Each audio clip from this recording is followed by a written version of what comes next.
I realized something was wrong the morning I found my mailbox yawning empty for the fifth day in a row, though I'd watched the carrier stop at my gate twice. At 76, people expect you to doubt your own memory, but I've never been the kind of woman to lose track of what I've seen with my own eyes. And yet, when I mentioned it to my daughter Helen, she only smiled that soft, patient smile she saves for the very old and the very foolish. "Mom, you probably misplaced the letters again," she said, brushing crumbs off my kitchen table, as if my life were one long mess she needed to tidy. I didn't argue. Age teaches you the uses of silence.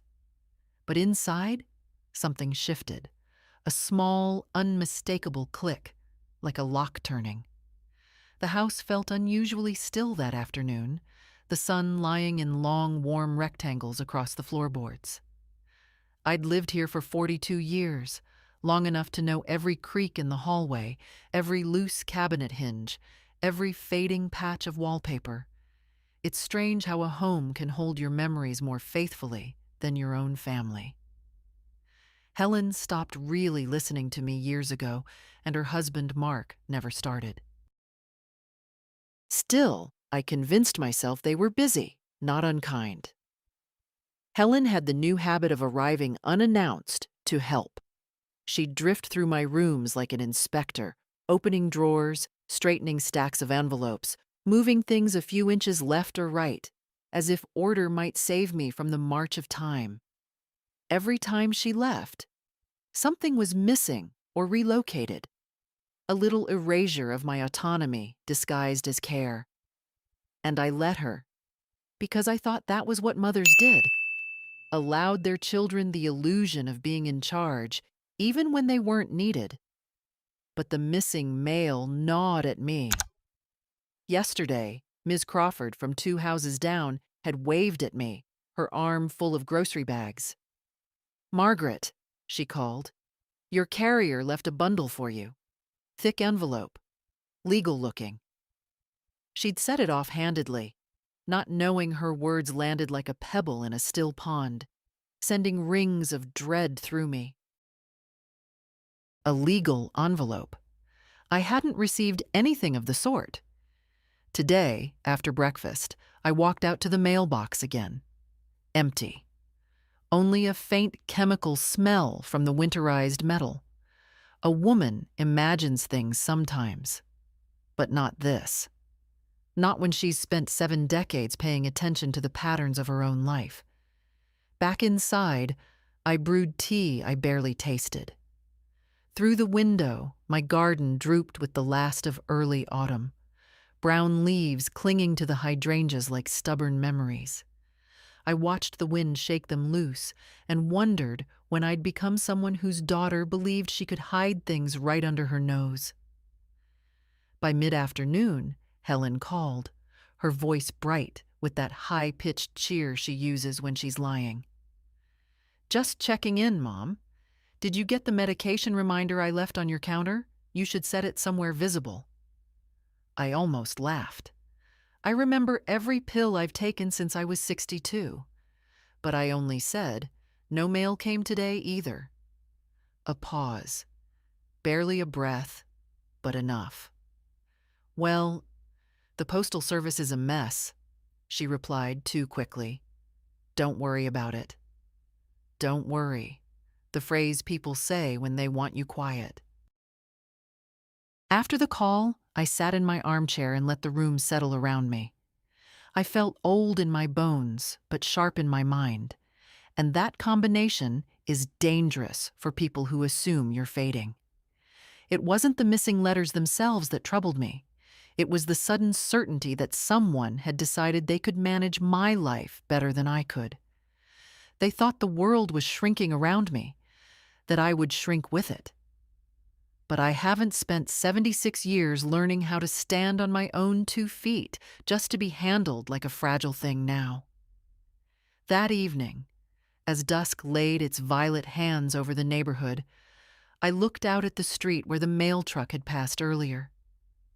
Something inside me, quiet, steady, old as my marrow, told me this wasn't a mistake or a coincidence. It was deliberate, and deliberate things can be uncovered.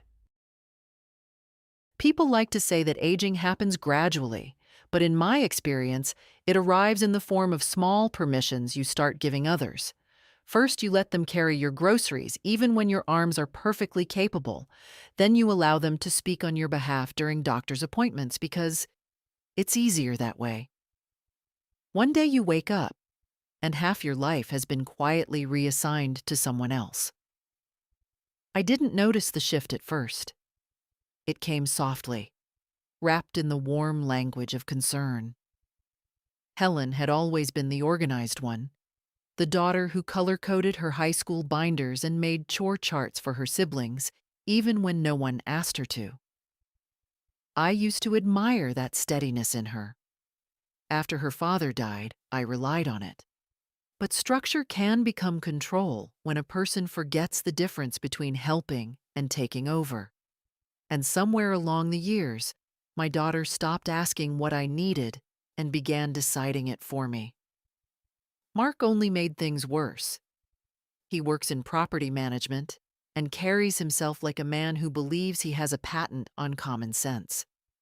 When he first married Helen, he was polite, careful with his words around me. But once they settled into their large brick house on Fairmont Lane, he began treating my home as if it were a smaller, messier extension of theirs. Every visit came with unsolicited critiques: loose railing, uneven walkway, outdated appliances. He'd shake his head and mutter, "This place needs supervision," as though I weren't standing right there. The first time they brought up simplifying things, it was after I misplaced a casserole dish, not even anything important. "Mom," Helen said gently, "you've always been so independent, but there's nothing wrong with letting us handle some responsibilities." She smiled, but her eyes held something else. A calculation, maybe, or an expectation that I would simply agree.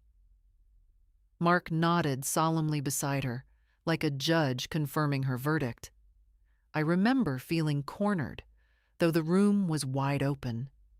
Little by little, they edged into the spaces of my life. Helen began stopping by unannounced to organize my mail. She'd stack envelopes, toss out what she called clutter, and fuss over my desk drawers until the things I used every day seemed to migrate without explanation. Mark offered to review my utility bills, insisting companies preyed on the elderly. He spoke with a tone that suggested I had already lost something essential: competence, maybe, or clarity. I kept silent, partly because confrontation has never been my style, partly because I believed a time would come when Helen remembered I was still her mother, not a client in decline. Some days she would sit with me in the garden, drinking lemonade, and I'd catch a glimpse of the girl who used to cut lavender stems to tuck behind my ear. I clung to those moments more than I should have, but the pattern grew unmistakable. When a new water heater was delivered, I discovered Mark had used my checkbook without telling me. "You needed one," he said, waving away my concern. "Consider it a family decision." As if my own decisions no longer held weight.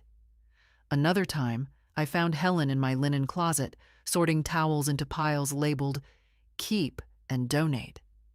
"Mom, you have too many," she explained. "This is for your own good." I remember standing in the hallway, feeling strangely transparent, like they were looking through me at the version of me they preferred. Smaller, quieter, easier to manage. The Margaret they imagined had soft opinions and no edges left. But I still had plenty of edges. I simply hadn't used them. The mail situation escalated slowly. A missing bill here, a delayed bank statement there. Once, when I asked whether she'd seen a medical notice I was expecting, Helen gave a strange, dismissive laugh. "You and your paperwork," she said. "You worry too much." Her tone held something I hadn't heard before: impatience, maybe even annoyance, as if my life's details were an inconvenience to her. I tried not to jump to conclusions. People are busy, distracted. But one afternoon, I saw Helen slip a handful of envelopes into her tote bag before I had a chance to look at them. She didn't notice me watching. When I asked about them later, she said, "Oh, that was junk mail. I threw it out." She said it too quickly, without meeting my eyes. That night, sitting at my kitchen table, I thought about how control never arrives as a hurricane. It arrives as a breeze that slowly rearranges everything it touches. That was when a quiet truth settled over me. Maybe they weren't helping me stay afloat. Maybe they were preparing for the day they hoped I would finally sink. And deep down, something whispered that the missing mail was not an accident at all. The first real crack in the story appeared on a Tuesday morning, though at the time it felt small enough to ignore if I wanted to. I had just finished watering the potted geraniums on my porch when Nancy Crawford, my neighbor of almost 3 decades, stopped at the gate with her grocery bag full of canned soup and 2 loaves of bread. She's a chatty woman, prone to sharing more than anyone asks for, but that day her words lodged in me like a thorn. "Margaret," she called out, "your mail carrier left a stack for you yesterday. You must have gotten it by now, yes? Thick envelope up top." I felt my stomach drop, a slow, sinking feeling. "No mail's come for almost a week," I said. "You must have mistaken another house." Nancy blinked at me as though I'd suggested the sun had risen in the west. "I know which house is yours," she said with a gentle laugh. Then she walked off, leaving me standing there with the hose still running over the porch steps. A thick envelope. Legal looking, she had said earlier. And yet, my mailbox had been empty. Empty in that deliberate way, a stillness too precise to be natural. I spent the rest of the morning trying to shake off the unease. Sometimes it's easier to keep busy than to face the quiet dread settling in your chest. I folded laundry, wiped down the kitchen counters, straightened the bookshelf. But every movement felt mechanical, as though the body was working while the mind tried to assemble a puzzle whose pieces someone else had rearranged. By noon, I made myself a cup of tea and sat by the window, watching the street in front of my house. Children on bicycles, a dog tugging its owner down the sidewalk, life continuing with casual innocence. And there I sat, feeling the first sting of suspicion toward my own daughter, a suspicion I wished desperately I didn't have to entertain. Around 3, I saw the mail truck pull up. My pulse quickened. I stood at the window, holding the curtain just wide enough to peer through. The young mailman stepped out, a stack of letters in his hand. He paused at my mailbox, opened it, and then, without placing anything inside, closed it again and walked back to his truck. I felt a chill crawl across my arms. It wasn't that he had no mail for me. It was the way he checked the box, glanced toward the street, and moved on, as though this had been the routine for some time. As though he had already delivered something elsewhere. I went outside the moment the truck disappeared around the corner. The mailbox was predictably empty. I tapped the metal lid with my fingers, feeling the cold surface beneath the afternoon sun, and told myself not to jump to conclusions. But conclusions, when they're true, don't require jumping. They arrive like facts, quietly waiting to be acknowledged. The next morning, I decided to approach the situation without drama, just curiosity, the way my late husband Patrick used to study a problem, slowly, deliberately, without tipping his hand too soon. When Helen arrived unannounced, as she often did, I watched her more closely than usual.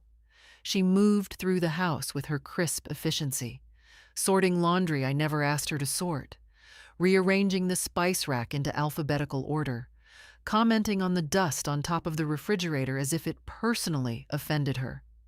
All the while, her tote bag, wide, structured, impossible not to notice, sat open on the kitchen chair. At one point, as she fetched a cloth from the pantry, I saw the edge of an envelope inside the bag. White, standard size. Addressed side pressed against the fabric, but the corner unmistakable. I forced myself to stay seated. 76 teaches you restraint, teaches you that the quickest answer is rarely the truest one. When she turned around, I asked casually, "Did anything come in the mail today?" Her eyes flickered.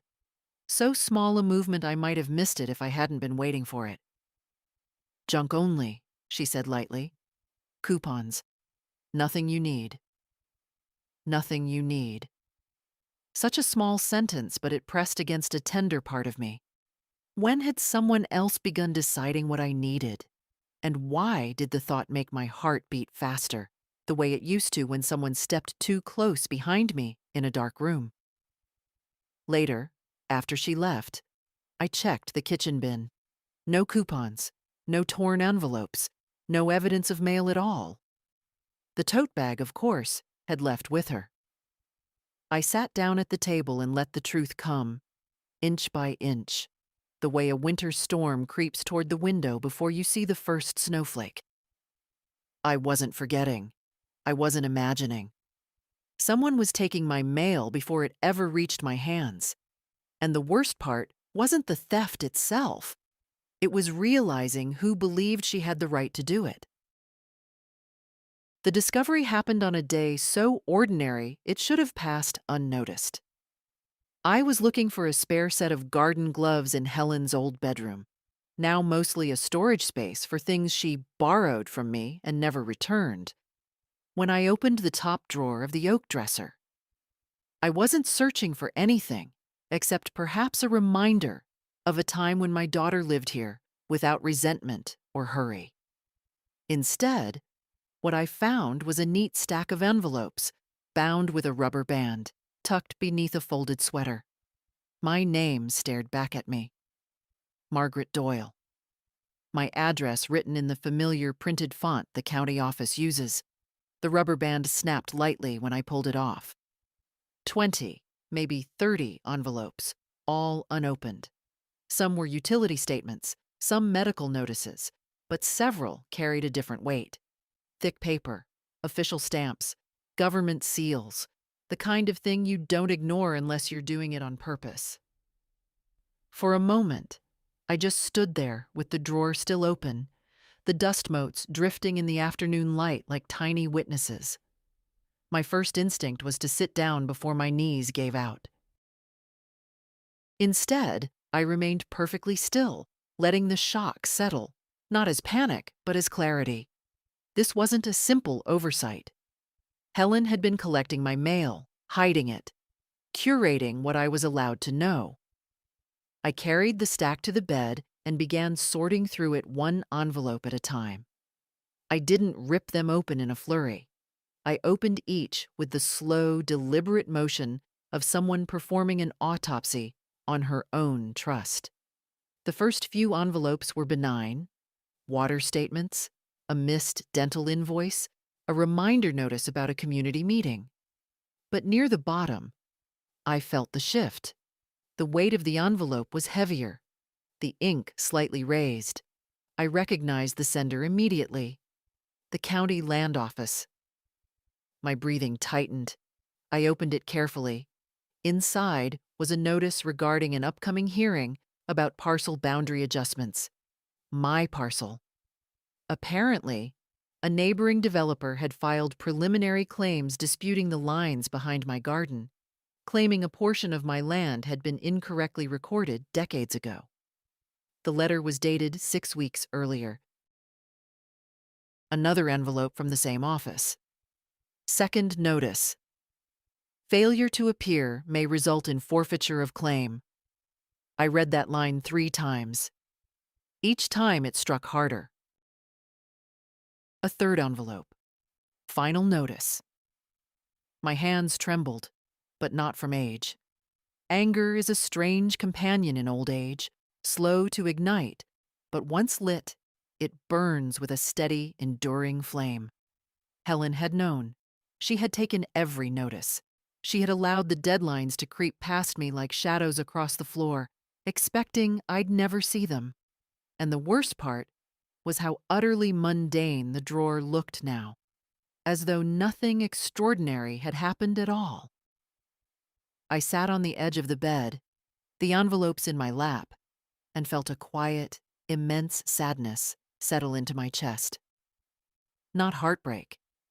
Heartbreak is sharp and young. This was older, heavier. The disappointment of a mother who finally sees the truth her daughter has been polishing smooth for years.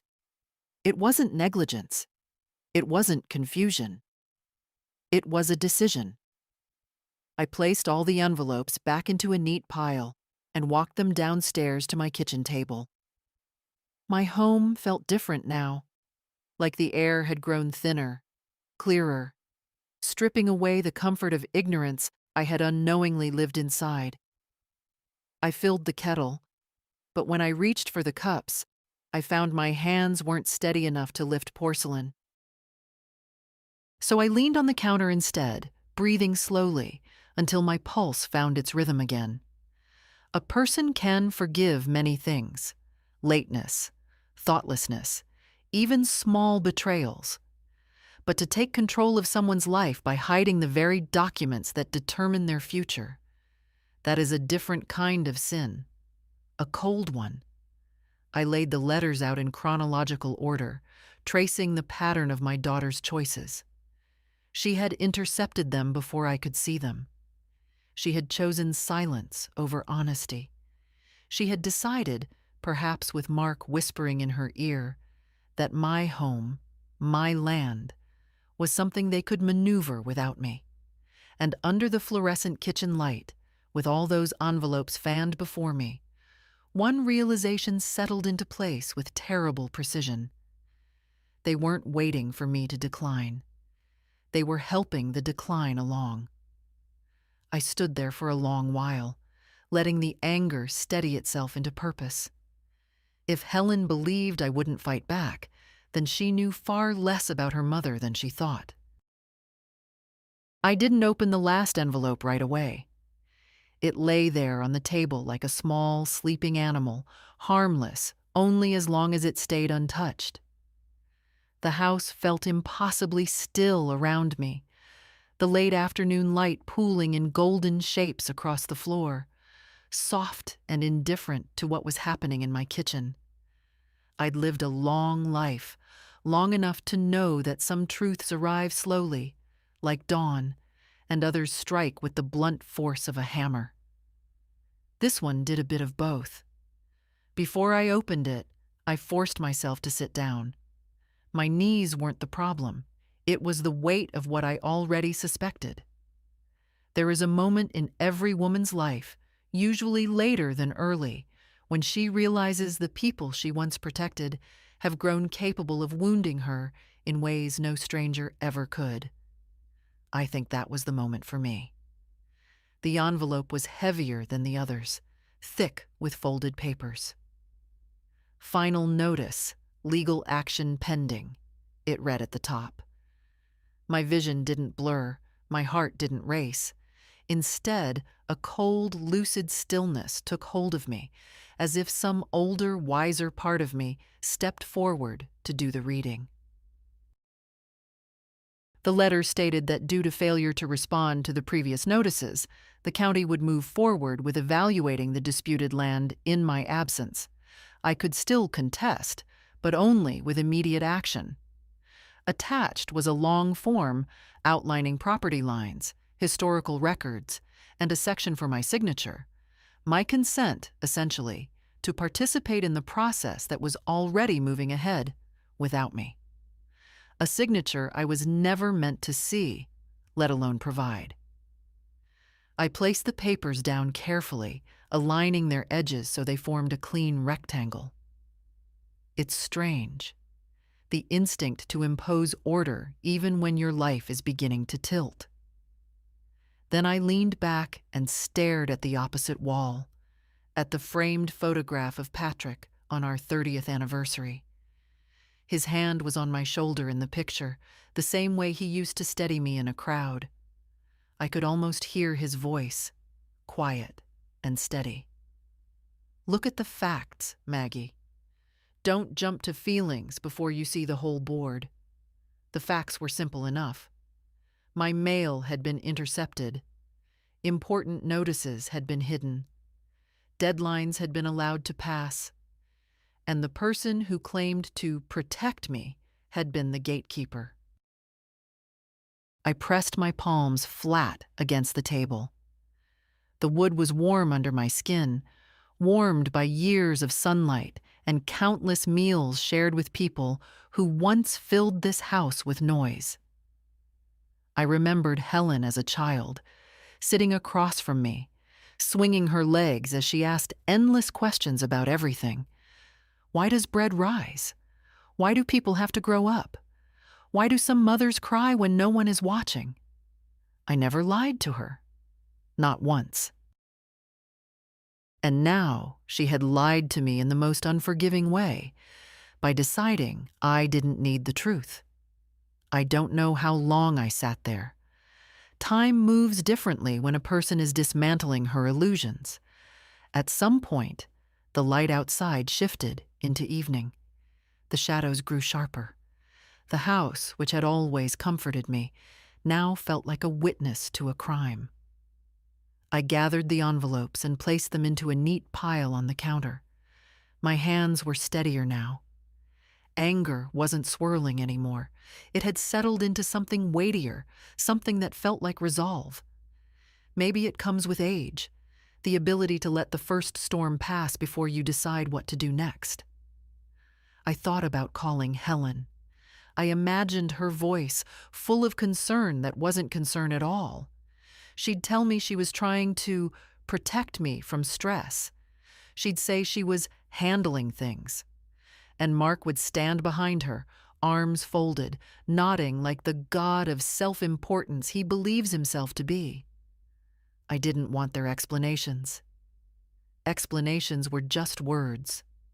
What I needed were facts. So I began reading everything again, slower this time. I traced each line, each date, each signature box. The picture formed itself clearly. This wasn't negligence. This wasn't clumsiness. This was orchestration. A quiet attempt to ease me out of decisions about my own home, my own land, my own life. And the part that stung the deepest wasn't what they had done. It was that they felt entitled to do it. By the time I finished, the moon had replaced the sun outside. I turned on the kitchen light, its soft glow filling the room with a gentle brightness I suddenly needed. I stood there for a long moment, palms pressed to the edges of the counter, reclaiming the steadiness I'd always carried inside me. They thought hiding the truth would make me passive. They thought age had softened me into compliance. But I've lived too many years, survived too much loss, and carried too many burdens to surrender quietly now. And as I gathered the papers into a folder and closed it with deliberate care, I understood something with absolute clarity. This wasn't an ending. This was the beginning of my answer. I woke the next morning with a numb sort of calm, the kind that settles over a person who has spent the night thinking instead of sleeping. Not the restless thoughts of fear or confusion, but the slow, purposeful sorting of events, like laying cards out on a table and realizing the picture they form is far clearer than you dared assume. I didn't feel fragile. I didn't feel overwhelmed. I felt stripped of illusion. And sometimes stripping away is the first step to rebuilding. I made coffee instead of tea, strong, dark, the way Patrick used to like it. The kitchen was cool, the air carrying that faint metallic scent of early autumn. I sat at the table with the folder of intercepted letters in front of me, not opening it this time.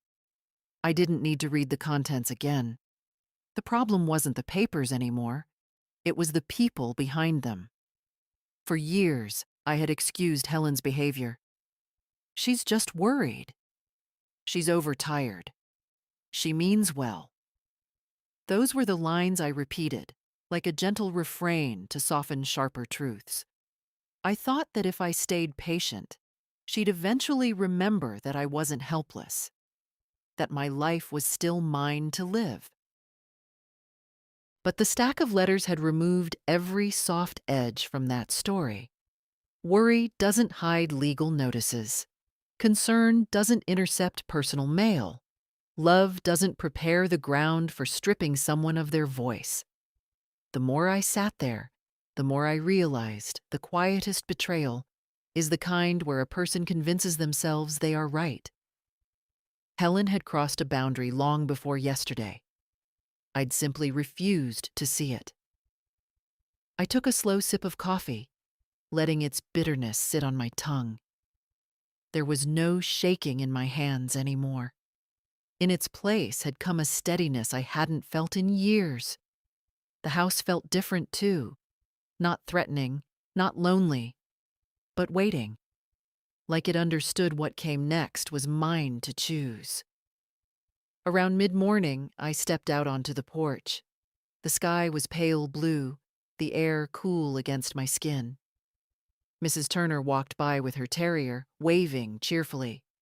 "Such a lovely day, Margaret," she called, and I found myself smiling, not because I shared her enthusiasm, but because life around me continued untroubled while mine quietly reassembled itself. I stood by the railing, looking out at my yard. That patch of land behind the hydrangeas, the one at the heart of the dispute, looked exactly as it always had. Sunlight touched it gently, as if to remind me that land remembers its owner, even when paperwork tries to say otherwise. I wasn't afraid. I wasn't uncertain. The feeling was something stronger, something rarer. Conviction.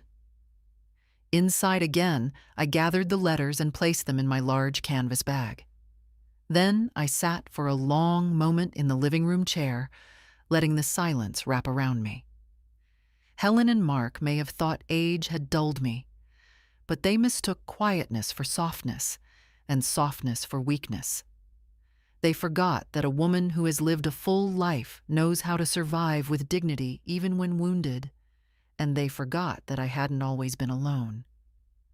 Patrick taught me how to read contracts, how to interpret vague phrasing, how to notice when something didn't align.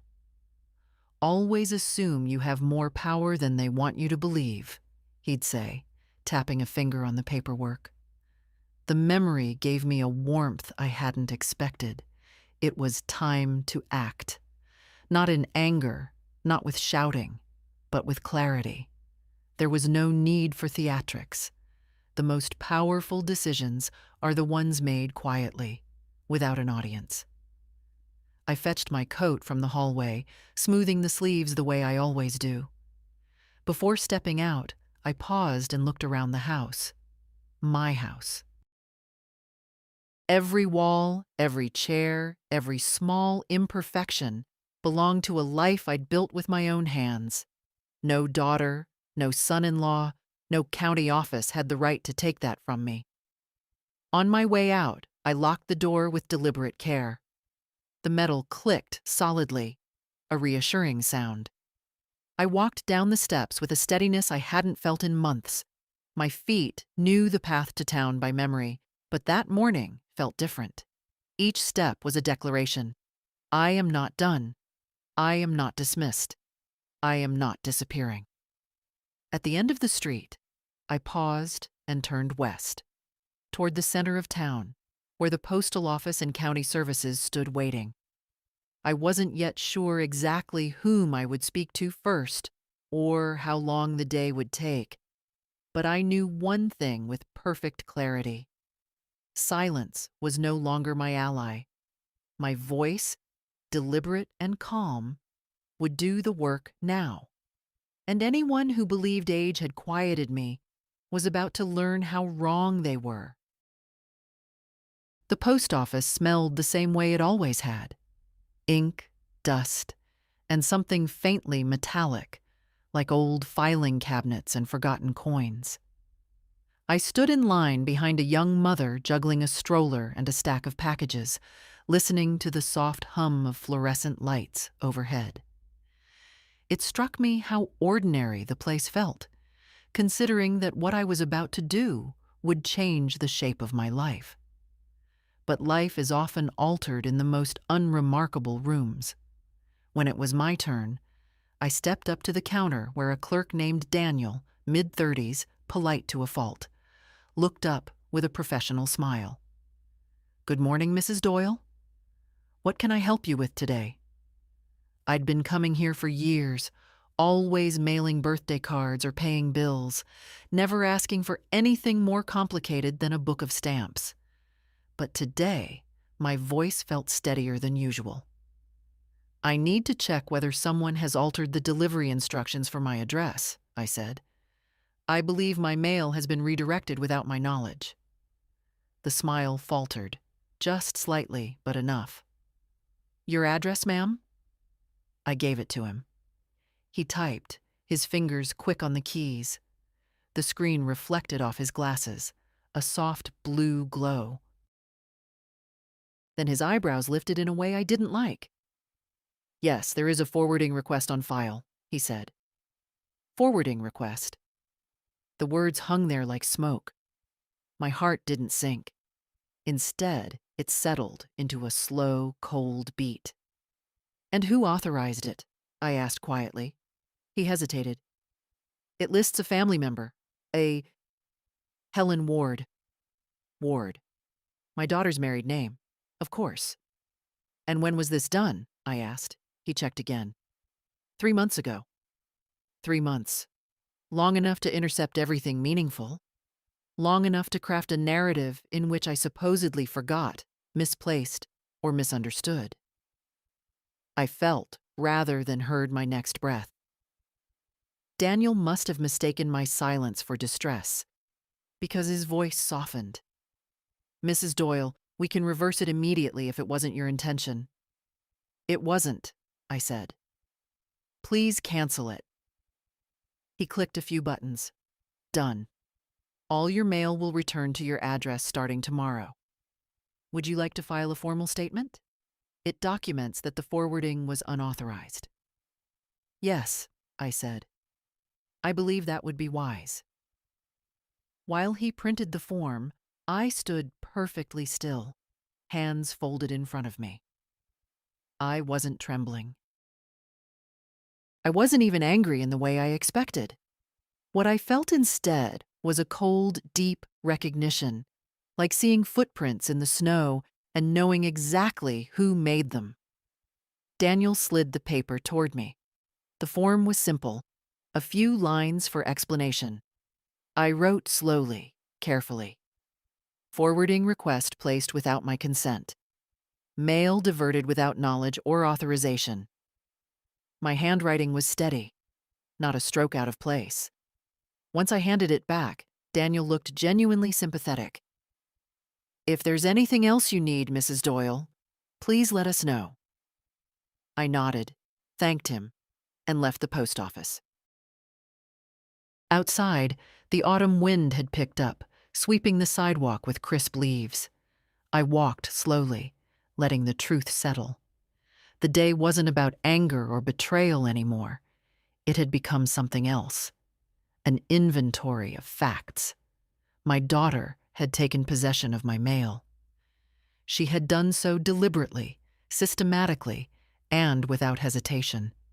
No wonder the mailbox had stayed empty. No wonder I'd been told not to worry about paperwork. No wonder I'd started doubting my own mind. I reached the corner of Birch Avenue and stopped. Across the street, A boy was tossing a football to his father, laughing as it bounced off his hands.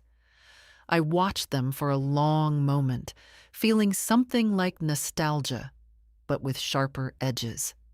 Parenthood is strange. How easily devotion becomes expectation, and how quickly expectation turns to entitlement. I didn't head home immediately. Instead, I went to the county administrative building. A slow walk, but a necessary one. The receptionist directed me to a small office with a glass front where an employee named Ms. Patel greeted me warmly. "I'm looking for copies of all correspondence the land office has sent to my address," I said.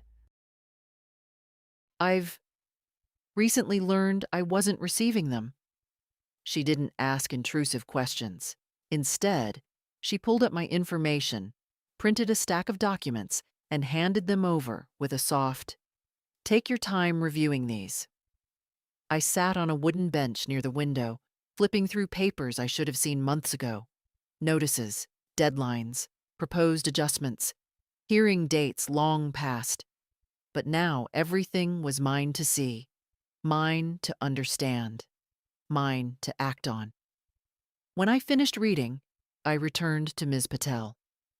"I need to speak with someone about contesting this action," I said. I wasn't given the opportunity to respond. She nodded. "We can connect you with a legal advisor who specializes in property disputes. You're not the first person this has happened to." Her voice held empathy, but not pity, which I appreciated more than she could know. She wrote down a name and number. "This attorney is excellent with older clients," she added. "Clear, patient, and direct." "Thank you," I said. Walking back home, the weight of the papers in my bag felt strangely comforting. Heavy, yes, but finally heavy in my hands. Not hidden, not controlled, not filtered. The forward path wasn't simple. But it was mine again. And as I stepped onto my porch, unlocking my door with a steadiness I hadn't felt in years, one thought settled firmly in my mind. They had taken my voice for months. Now I was taking it back. The legal advisor's office was smaller than I expected. Just a narrow room with pale walls, a single bookshelf, and a desk covered in tidy stacks of paper. But the moment I stepped inside, I felt something I hadn't felt in months. The quiet acknowledgement that I was being taken seriously. "Mrs. Doyle?" the attorney asked, rising to shake my hand. Her name was Olivia Reyes, a woman in her early 40s with calm eyes and a voice that didn't rush. I appreciated that immediately. People often hurry the elderly, as if age somehow puts us on borrowed time. Olivia did not. I placed the folder of intercepted letters on her desk. "My daughter redirected my mail without my consent. I didn't receive any of these notices. I want to understand what can be done." She read in silence for a long while, turning pages slowly, absorbing each detail. I watched her face, looking for signs, surprise, pity, frustration, but found only concentration. Finally, she looked up. "Mrs. Doyle, you have more leverage than you think." The words warmed something inside me. Not pride, exactly, more like recognition. A reminder that I was not the helpless figure Helen had quietly painted me to be. Olivia tapped one of the letters. "You were denied due process. That alone is grounds to reopen everything. And the unauthorized mail forwarding, that's a separate issue entirely." I nodded. "I want to contest the land dispute, and I want the record to reflect that the missed deadlines were not mine." "We can do that," Olivia said. "But I'll need you to sign a few forms today, and there's a formal statement you'll have to submit." I took the pen she offered. My hand didn't shake. While I filled out the paperwork, she explained the next steps in calm, clear terms. No condescension, no softening. Just facts. I appreciated that more than she knew. So much of my life lately had been filtered through other people's interpretations. It felt good to hear the truth plainly. When I finished signing, she organized the pages into a neat stack. "There's one more thing," she said. "This isn't just a property issue. If someone intentionally obstructed your access to legal notices, you're entitled to pursue a civil claim." "I haven't decided about that yet," I replied. She nodded. "You don't have to decide today. The important thing is that you know your rights." Rights. Such a small word for something that can anchor a person back into herself. As I stood to leave, Olivia's expression softened. "Mrs. Doyle, I'm glad you came in. Many people your age assume they can't fight back." I felt a faint, wry smile tug at my mouth. "I may be old, Ms. Reyes, but I'm not done." Outside, the afternoon sun had brightened the sidewalk. The town felt different, more vivid, as if stepping into that office had sharpened my sight. I walked slowly, savoring the clarity that now accompanied each step. At home, I spread the documents across my kitchen table once again, but this time, the pages no longer looked like threats. They looked like possibilities, tools, evidence, a beginning, not an end. I poured myself a cup of tea, the steam curling upward like a quiet blessing. My house felt lighter, as though it, too, understood I was no longer standing still. Helen would not suspect anything yet. She believed in the version of me she had crafted, the forgetful mother, the overwhelmed widow, the woman who needed guiding hands and gentle lies. She did not see the woman who once ran a household, buried a husband, and held together a life that wasn't always kind or easy. But that woman was still here. Older, yes. Slower, perhaps, but not silent. As I sipped my tea, a single thought settled into me like a stone sinking to its rightful place. If they hid my mail to shape my future, then I would shape the next steps myself, with a signature they never expected me to write. The next morning, I laid everything out on the kitchen table again. Every notice, every forwarded envelope, every photocopy Olivia had given me. It looked less like a pile of trouble now, and more like a map. A map with a single destination. Taking back what was mine. Olivia called at 10 sharp, her voice steady as ever. "Mrs. Doyle, I've reviewed everything again. You have an exceptionally strong case. I'd like to move forward with a formal challenge and prepare a counteraction." A counteraction. The word felt heavy at first, but not frightening. More like a coat I hadn't worn in years, still mine, still fitting, just unfamiliar from disuse. "What do you need from me?" I asked. "A written statement of events, exactly as you experienced them. Dates, if you remember them. Details about the missing mail, and your signature on the contesting petition I drafted." I agreed to meet her that afternoon. When I arrived, she had everything arranged neatly on her desk. A clipboard, several documents, and a yellow legal pad with my name written in looping handwriting at the top. She pushed it toward me. "Start wherever you feel comfortable." I sat down, smoothing the paper with my palm. For a long moment, I just looked at the blank page. Not because I didn't know what to write, but because I realized how long it had been since anyone asked for my version of things, not filtered, not softened, not dismissed. So I wrote. Slowly at first, then steadily. About the empty mailbox. About Nancy's remark.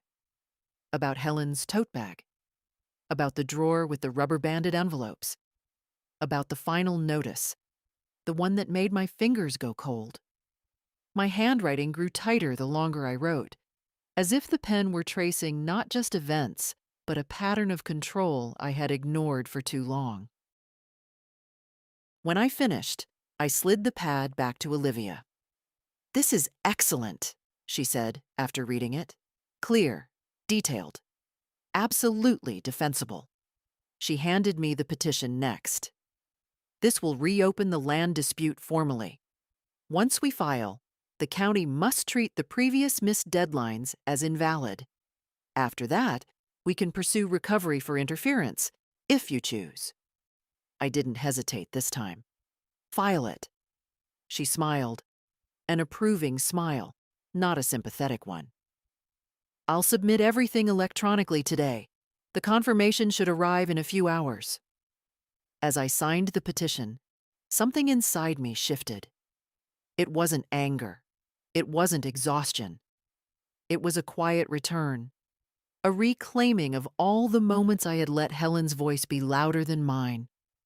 When I stepped outside, the air felt different, sharper, cleaner. The kind of air you breathe when a storm has already broken and the sky begins to clear. On the walk home, I passed the bakery and caught the warm scent of rising dough. I almost went in, the way I used to before Helen began chiding me about sugar and simple carbs. "Mom, you don't need those things," she'd say, as if a small pleasure were a moral failing. But today, I pushed the door open and bought a single cinnamon roll. I ate half right there on the sidewalk, letting the sweetness sit on my tongue like a reminder that I did not need permission to live my own life. When I reached home, I found myself moving with purpose. I wasn't anxious about Helen calling. I wasn't rehearsing explanations or excuses. Instead, I made tea, sat down in my favorite chair, and waited for Olivia's confirmation. It came an hour later. "Your petition has been filed. The case is active again." I stared at the message for a long moment, letting its meaning settle. For months, my daughter had intercepted my future, assuming I would fold quietly into whatever narrative made her life easiest.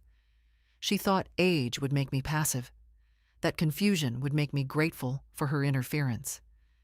But as I set the phone aside and closed my eyes, a single truth rose inside me, solid as bedrock. They had taken control of my story. Now I was writing the next chapter myself. For the first time in months, the house felt like it belonged entirely to me again. Not because anything about it had changed. Every creaking floorboard, every faded picture frame, every uneven window pane was exactly as it always had been. But because I had changed, the silence no longer pressed on me. It felt spacious, like a room finally aired out after being tightly shut. Helen called mid-morning, right on schedule. She has always phoned on Sundays, as if maintaining the ritual excused the hollowness of our conversations. I let the phone ring twice before answering. "Hi, Mom," she chirped, too brightly. "Just checking in. Have you eaten? Did you remember your vitamins?" There it was, that tone, the one that wrapped condescension in concern, as if I were a fragile object she kept on a high shelf. "I'm fine," I said. "And yes, I ate." A beat of silence. Something in my voice must have been different, because she cleared her throat and tried again. "Well, good. I was thinking of stopping by this afternoon. Mark and I want to talk to you about a few things around the house." Talk to me, not with me. And a few things always meant decisions already made. "Not today," I said. Another pause. Longer this time. "Oh? Are you going somewhere?" "Yes," I answered simply. I didn't owe her explanations anymore. "Well," she said slowly, "maybe tomorrow then. There are some things we need to discuss. Important things." My grip tightened slightly on the phone. If it concerns my home or my finances, Helen, I'll handle it myself. Dead silence. And then, in a voice suddenly careful, Mom, you know you can't manage everything alone. It's too much pressure. You get overwhelmed. Once, I might have swallowed that. Once, I might have doubted myself. But the woman she was talking to no longer fit the version she had built in her mind. I'm managing just fine, I said. I'll call you when I want to schedule a visit. I hung up before she could reply. Afterward, I stood at the window, watching a small gust of wind shake loose a few yellow leaves from the maple tree. They spiraled downward softly, each one making its own quiet journey to the ground. I wondered how long Helen had viewed me as one of those leaves, something destined to fall, something she could guide with a little push. But some things, even in age, resist direction. Later that afternoon, I walked into town again, this time for no legal purpose. I simply wanted movement, freedom in my limbs, the knowledge that I could go wherever I wished without someone questioning or correcting me. I passed a little antique shop and paused at the window. A brass lamp with a cracked shade sat inside, ugly to most eyes, but nostalgic to mine. It reminded me of one Patrick and I bought early in our marriage. The memory was soft, not painful, and I stood there longer than I meant to. Inside, the shopkeeper, a man with silver hair and gentle hands, nodded to me. Beautiful day, isn't it? It is, I said. Beautiful and quiet. He smiled knowingly.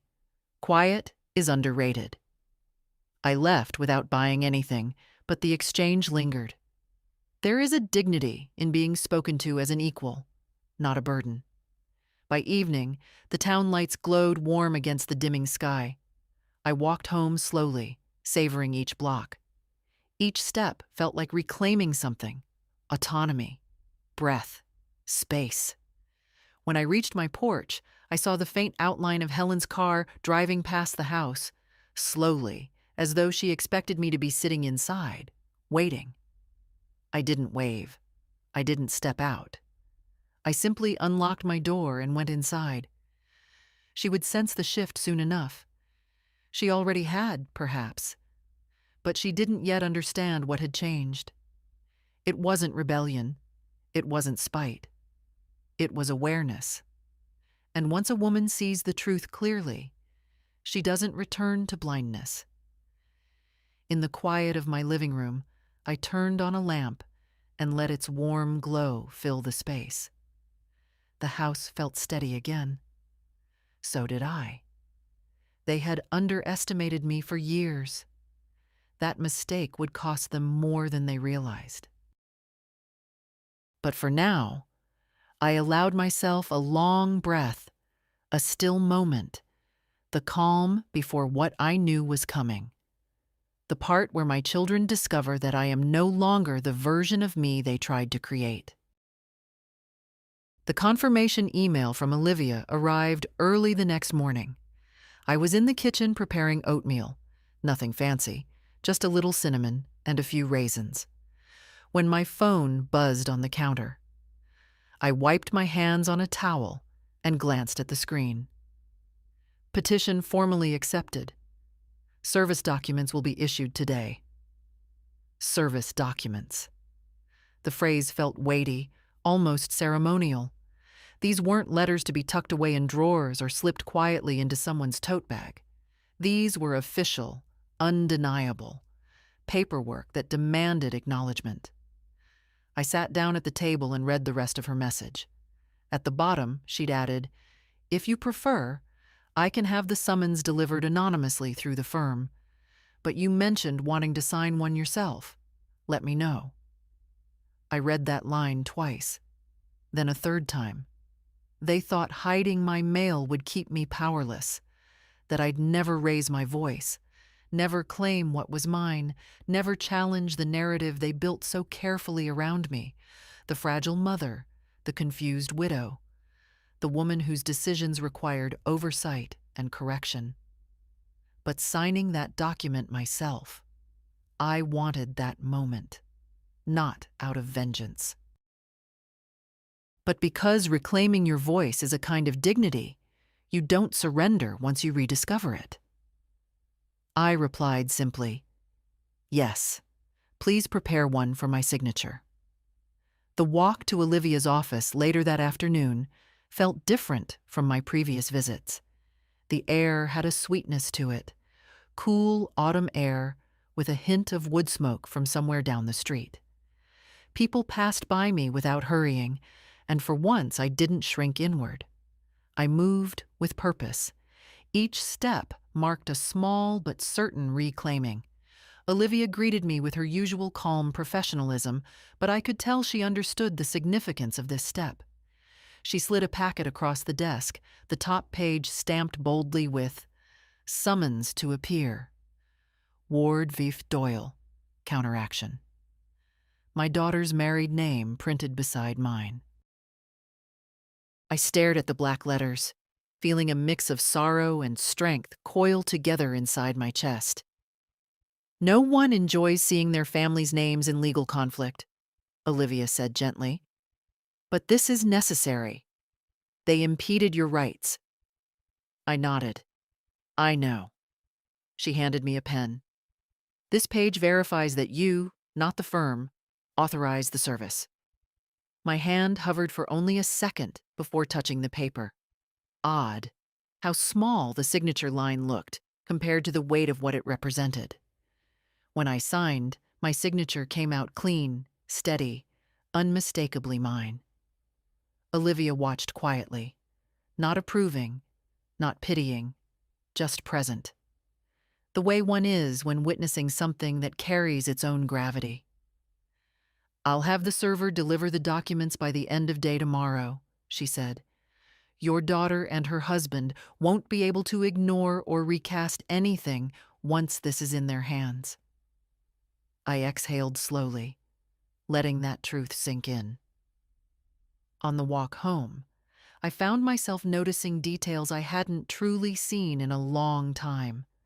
The slant of the sun against the school fence, the way the wind rustled the last leaves, the faint hum of traffic in the distance. Everything seemed sharper, clearer, as though the world had stepped closer. At home, I set my bag down and made a cup of chamomile tea. The warmth filled my hands, grounding me. I sat at the table where I had discovered the hidden letters just days before.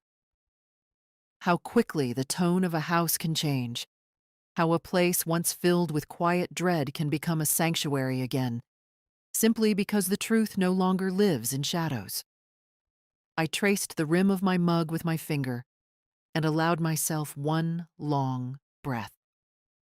Tomorrow, Helen would open her door to find a summons addressed to her and Mark, with my signature authorizing it. I didn't take pleasure in imagining their faces, but I didn't flinch from it either. This wasn't revenge. This was correction, a necessary redrawing of lines they had stepped over without hesitation. They tried to silence me by intercepting my voice on paper. Now, the paper itself would deliver the message I never raised my voice to give. I see clearly. I stand firmly. And I am not done. The process server arrived earlier than I expected. Olivia had told me he would handle everything, but I hadn't imagined he'd move so quickly. By late afternoon, I received a short message. "Documents delivered. Service confirmed." I read the line twice, then set the phone down. No triumph, no trembling, just a steady awareness that a shift had occurred. Something that had been tilted out of balance for years had finally begun to right itself. I didn't see Helen's reaction, but I imagined the moment the way you imagine a distant storm by the change in the wind.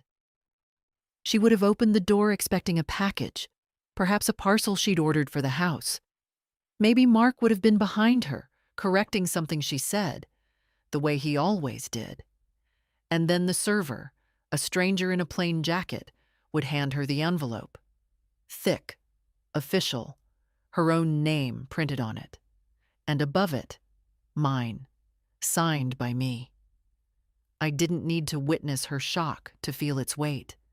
The silence that followed in my house was enough. It wasn't emptiness, but a space newly cleared, as though the truth had walked in and taken its rightful seat. Evening settled in slowly. I made a simple dinner, soup and a slice of bread, and ate it at the kitchen table without distraction. I could have turned on the television, but I didn't want noise. I wanted to feel the grounding of the moment, the calm that comes after doing something irreversible and necessary. Just as I finished washing the dishes, the phone rang.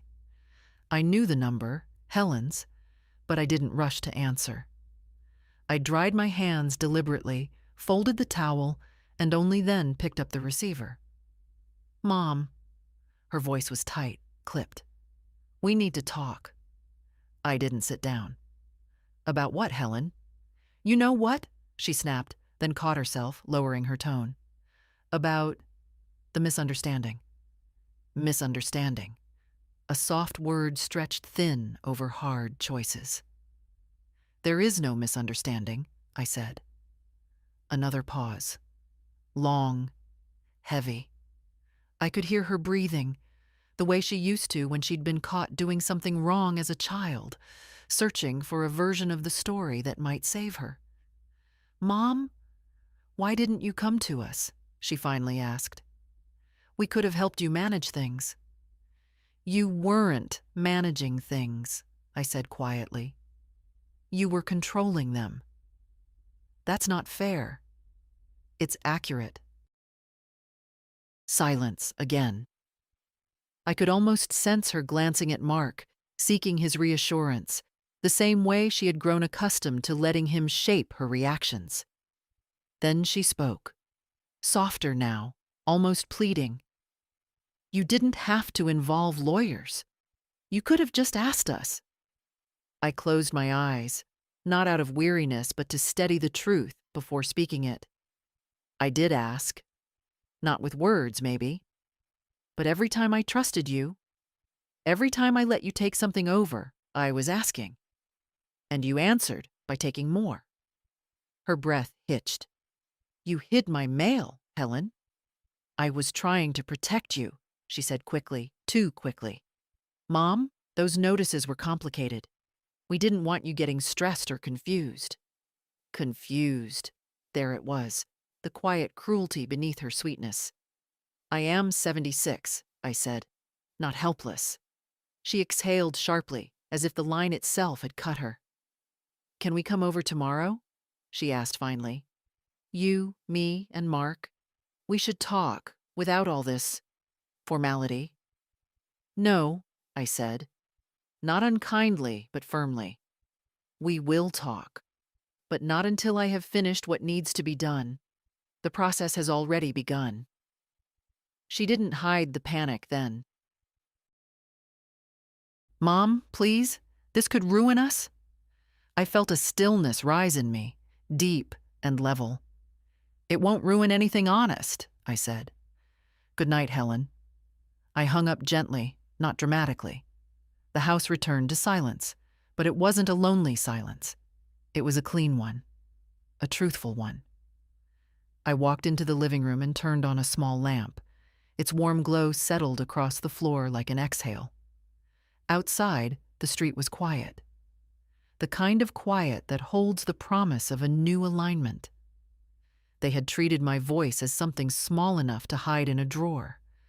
Now they were hearing it in the only language they couldn't intercept.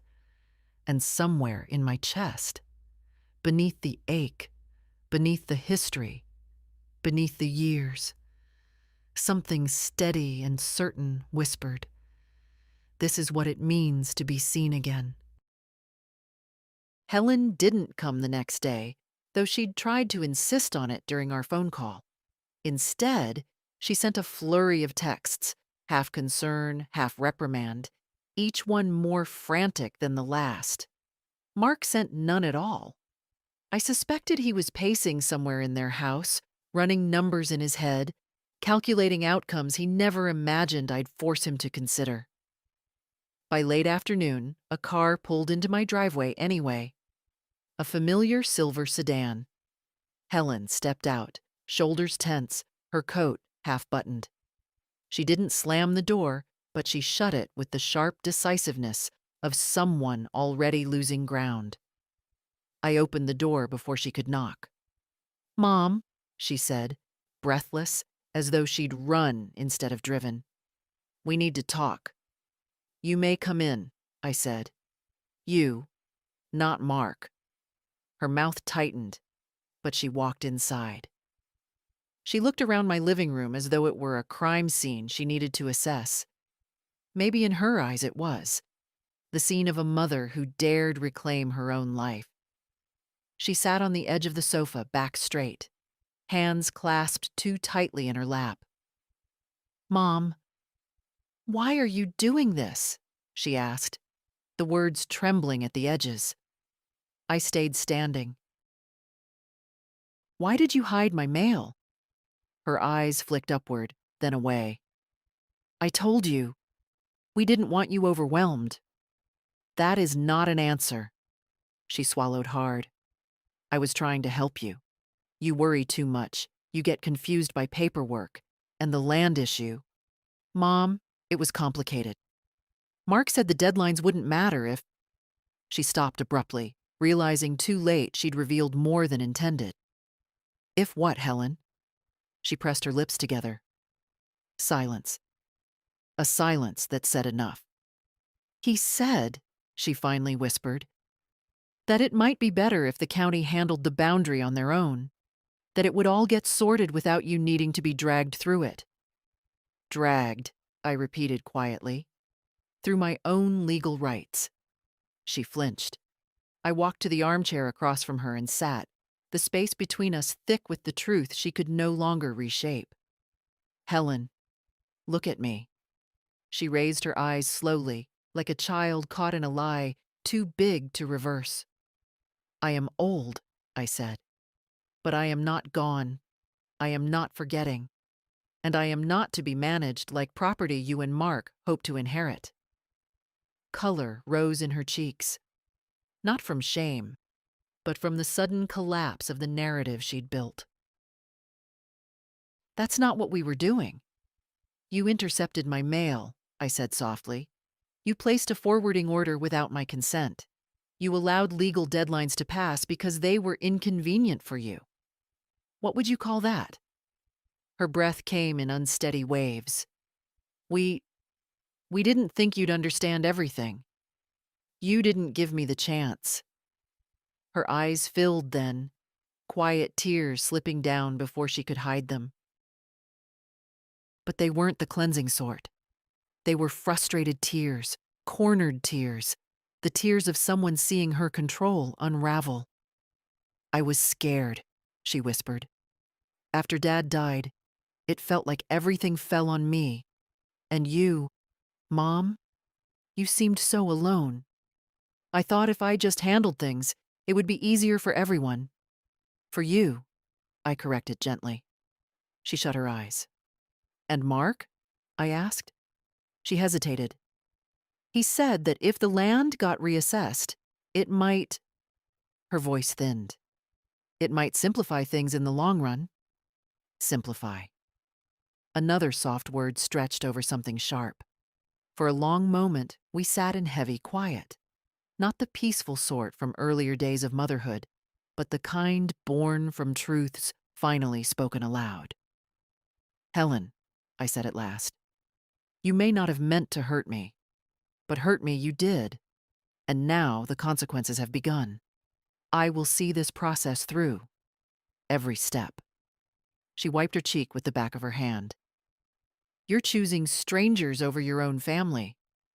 "No," I said. "I'm choosing myself. It's been a long time since anyone in this house asked what I needed." She looked down at her hands, twisting her wedding band unconsciously. "Mom, what happens now?" With us? I thought about that, really considered it. I wasn't interested in dramatic declarations or severed ties. Life is rarely that clean, but I also wasn't going to pretend nothing had happened. What happens now, I said quietly, is that there are boundaries, real ones. You will not handle my mail, you will not manage my affairs, and you will not speak for me. She nodded, a small, broken motion. And when I want to see you, I added, I will call. Her face crumpled, not entirely from sorrow, not entirely regret, more from the unfamiliar weight of someone saying no to her with calm finality. She stood slowly. I don't know what to say. Then say nothing, I replied. Just go home. Think. She walked to the door, paused with her hand on the knob, and turned to look at me. A long, searching look, as if trying to see the mother she remembered. But that mother had stepped forward again, fully, and she saw me. Good night, Helen. She nodded once, opened the door, and left. The house settled back into stillness, not empty, but restored. And as I sat alone in my living room, I felt something I hadn't felt in years.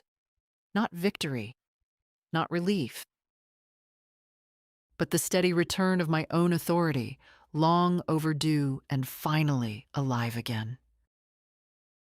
The courthouse was quieter than I expected. No grand marble pillars, no echoing footsteps like in the movies, just a modest brick building with a pair of glass doors that needed oiling. I arrived early, not out of nervousness, but because I've always preferred having time to breathe before stepping into rooms where decisions are made. Olivia met me at the entrance, a folder tucked neatly under her arm. You ready? She asked. I've been ready for longer than anyone realizes, I said. She smiled, the small, approving smile she saves for moments that matter. We walked through security, then into a hallway lined with wooden benches. People sat in clusters, young couples whispering, men tapping their feet, a grandmother clutching a folder of her own. I wondered briefly what brought each of them here, and whether any of them had arrived after discovering someone had quietly shaped their world without permission. Inside the hearing room, the air felt cool, almost crisp. A few county officials shuffled papers at a long table. The land officer, a middle-aged man with soft eyes and a receding hairline, looked up when I entered. There was no mockery, no impatience, just recognition. Mrs. Doyle, he said, standing slightly. We're glad you could be here today. I had not heard a phrase like that in months. Glad you could be here. Not someone will attend for you or will handle it on your behalf. Just simple acknowledgement. Helen and Mark arrived 5 minutes later. She walked stiffly, her shoulders too rigid, while Mark looked annoyed and wary. They sat on the opposite side of the room.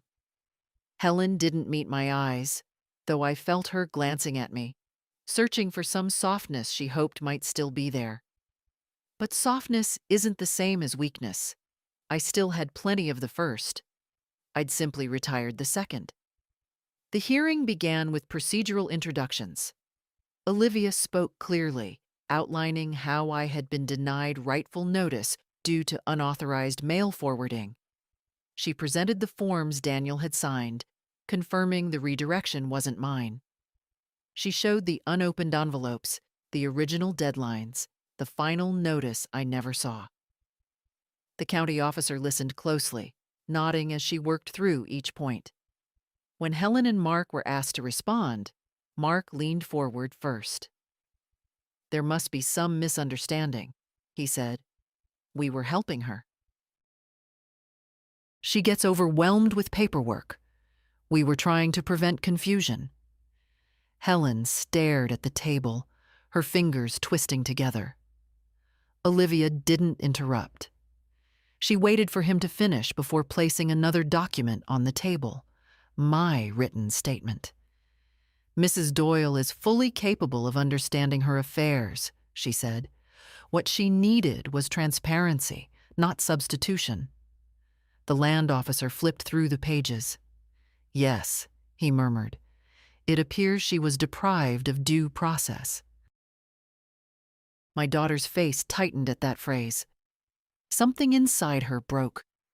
Not dramatically, not visibly, but quietly, the way a thin thread snaps after being pulled too long. The officer turned to me. Mrs. Doyle, would you like to say anything before we finalize our decision? I rose slowly. My knees were stiff, but my voice was steady. I've lived on that property for 42 years, I said. I know every tree, every stone, every shift of shadow. If the county believes the land lines need to be reviewed, I'll participate in every step. All I ask is to be included. That is all I ever asked. The officer nodded, thoughtful. After a brief recess, he delivered the decision. The previous deadlines are invalid due to lack of proper notice. Mrs. Doyle's right to contest is fully restored. All proceedings will restart from the beginning. He paused, then added, and this time, correspondence will go directly to her. Helen exhaled softly, a wounded, fragile sound. And for the first time in a long time, I felt something like compassion. Not forgiveness? Not yet. But compassion. The kind that recognizes fear even when it's disguised as control. When the session adjourned, people began gathering their things. Helen approached me hesitantly, Mark lingering behind. Her eyes were red, though she hadn't cried in the hearing. "Mom," she whispered, "I didn't know it would go this far." I looked at her gently.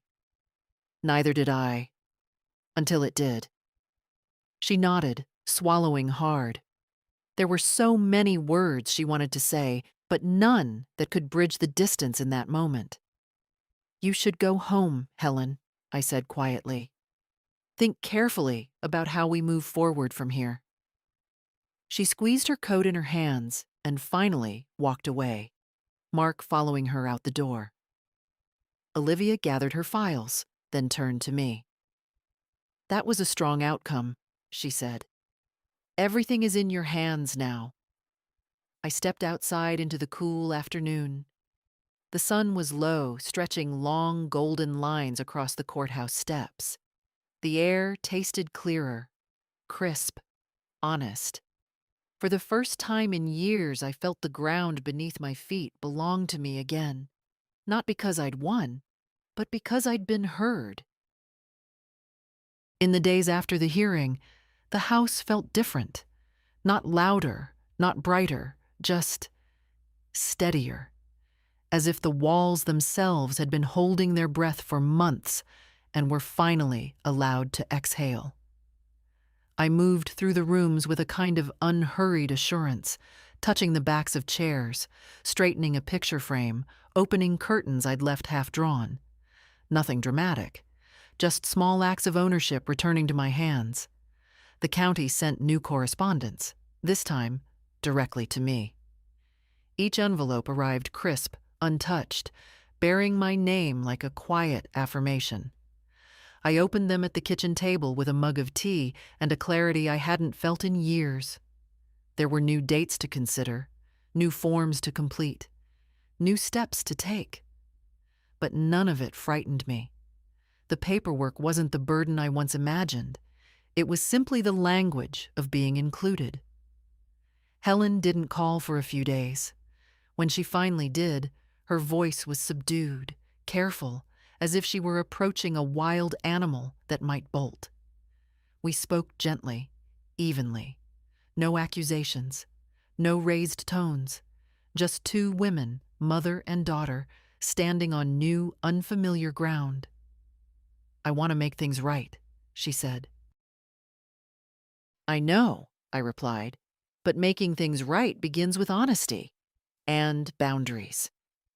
She didn't argue this time. She only breathed out quietly, the way someone does when they realize they've been carrying a weight they can no longer pretend isn't theirs. We didn't plan our next visit. I told her I'd call when I was ready, and she accepted it without resistance.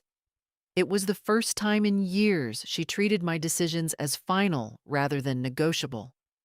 That alone felt like progress. One evening, I stepped out onto the back porch. The air was cool, a soft breeze lifting the ends of my hair. The disputed patch of land stretched behind the garden, calm and unbothered, as if it had never been the center of such tension. The twilight wrapped the yard in muted blue, and for the first time in a long time, I felt something loosen inside me. Not resignation, not melancholy. Peace. A quiet, earned peace. Growing older does not mean fading. It does not mean surrendering your voice or shrinking yourself to fit the comfort of others. It means knowing when to stand, when to speak, and when to reclaim the parts of your life someone else tried to manage for you. I stood there until the last of the light slipped behind the trees. The ground beneath my feet felt solid, my own. And as I turned back toward the warm glow of the house, I carried with me a truth I hoped other women my age might hold on to. It's never too late to take back what belongs to you. Not your home, not your choices, not your voice. If my story resonated with you, even a little, stay with me. There are many more truths we're brave enough to tell when we tell them together.